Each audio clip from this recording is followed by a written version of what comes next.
Welcome back everyone to Dulcie's Creations. My name is Dulcie and this is my crafting channel.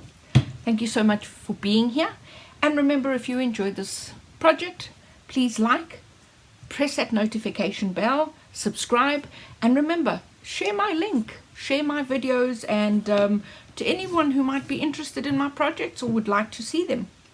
Anyway, so today's project is going to be an egg. This is a goose egg that I cut up last night. Didn't do too much of a brilliant job cutting it up. I might have practiced. I've got to do more eggs. So it will have a hinge at the back. It's going to lift that way. It's got a stain on there. I've tried everything to take it out and I haven't managed. So a few coats of white hopefully will take that away. It's going to be in two colors. The top color is going to be a dark red ruby type color, and then the bottom is going to be in white. This is sort of a velvet fabric that's going to go into the inside. Then we've got some bling there that will go on the outside. This I'm going to put on the inside, and then some of this also on the outside.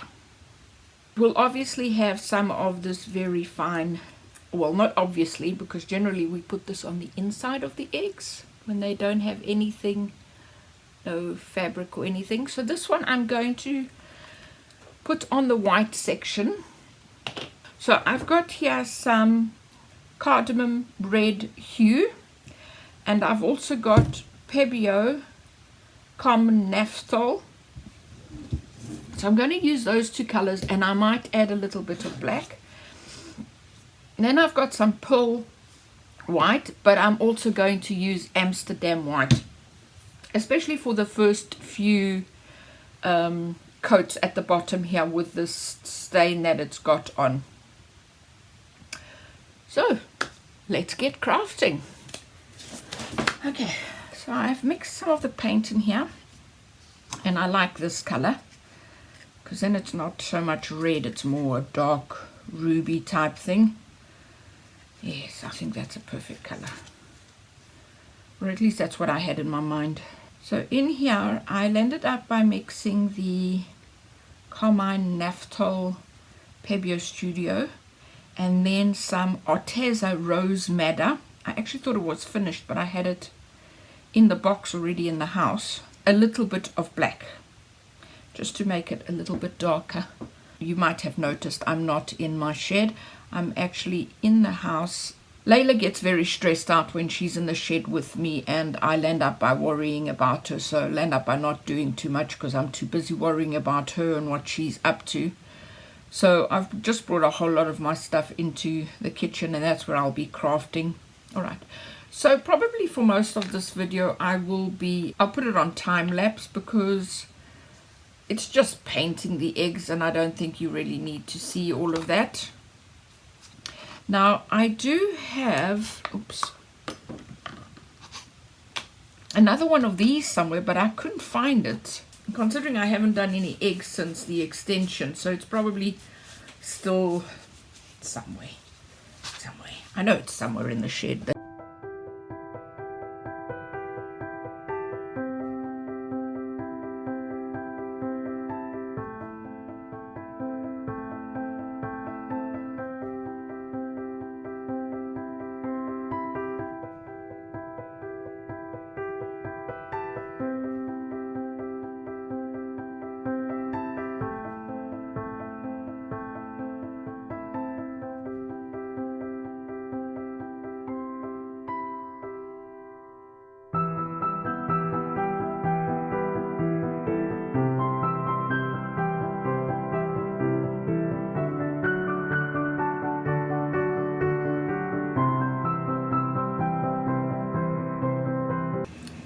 This one I landed up obviously by doing that ruby, and then what I did is I put some of that fine glitter into the paint and dabbed it on, and that's why you can see this.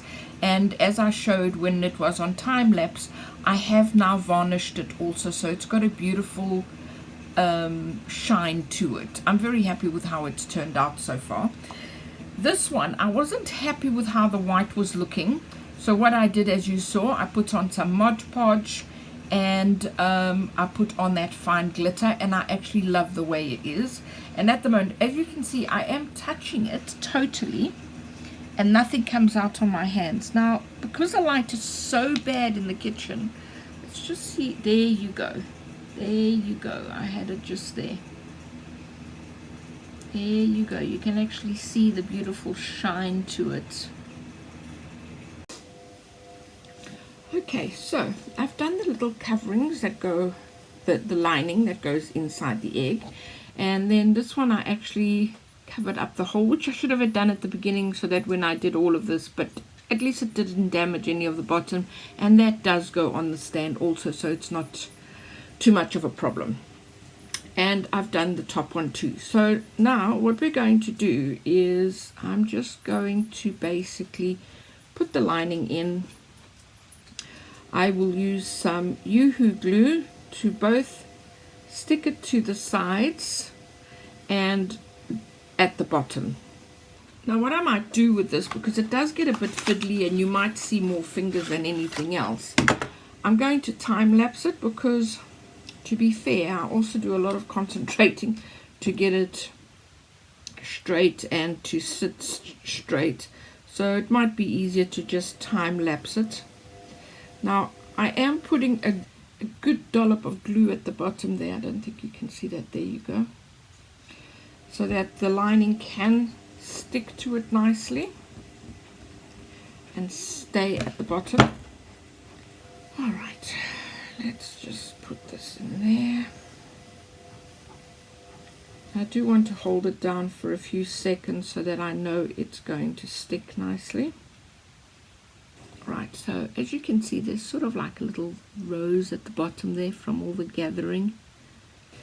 So basically what I'm going to now do is I go down, push all of this down, and then try to even it out so that it's not too much on one side than the other, and then basically stick it down. And I'm just going to use this micro brush to just put some glue on the edge. Now I am going to be generous.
So now it is time to decorate it. So my idea had been to put some bling on.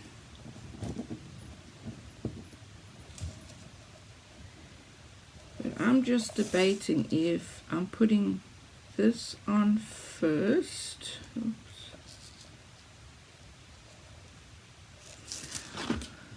Or if I want to put this on first.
Right, so I took a poll on Facebook and then asked a few friends, some crafters, whether I should put bling or not.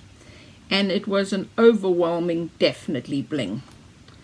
So bling it's going to be. So pretty much like with the trim, I'm going to do it all along there and all the way around. And I have finally decanted the glue, even though it's got quite a thick nozzle, but it definitely is a lot easier to work with that way.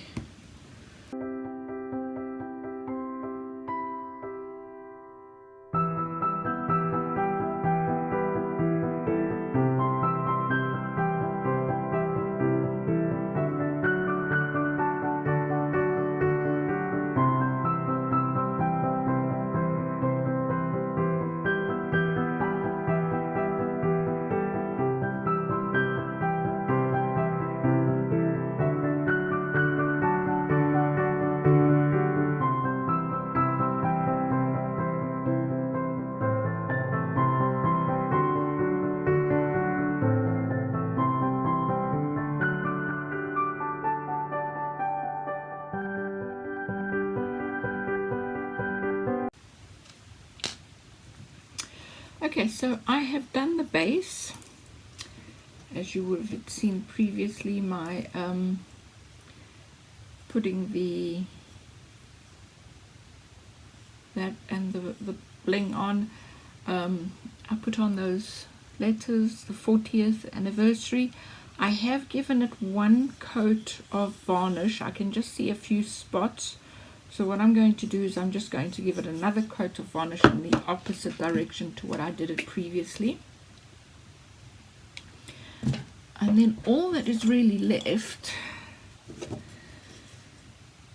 well, there's still one or two more steps to do.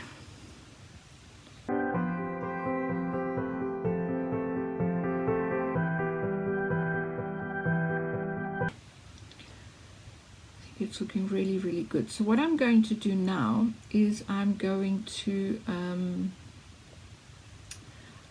put the covers on there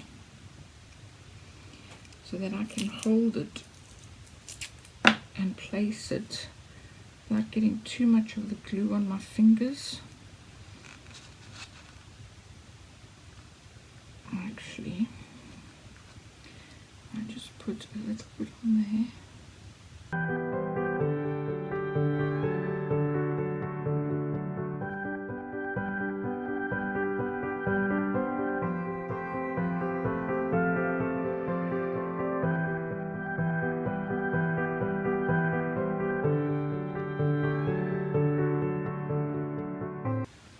Going to let it dry. I did mix a bit too much, or maybe what I can do, oh, that's wet, so I can't do anything there either. I'm just going to stick that down there. I guess I can. Okay, so let's move this over there. Just don't want to waste good epoxy glue.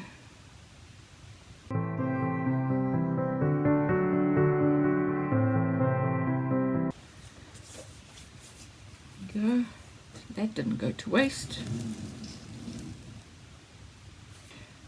So there's nothing I can do. The only thing now that is also left for me to do is to put something on the top of the egg, and I haven't quite decided what to do there, which is a pity because otherwise I could actually finish it tonight, but it's not going to happen. So, and then once the back is totally dry, I'll balance the egg on there so that we can stick it on and then do something for the top, and then that project will be finished. The only thing I have been waiting for is the topper for this, which arrived finally today. So we're going to put that there, and then the little, oops, and then that goes in there, and everything goes on the top. Right, let's just mix some epoxy glue.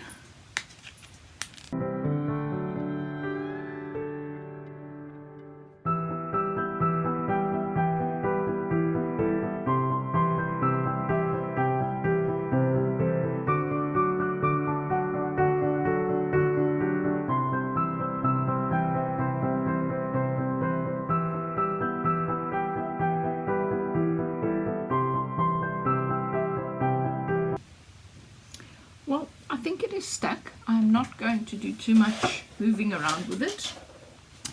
However, I would like to thank you all so very much for being here with me on this project.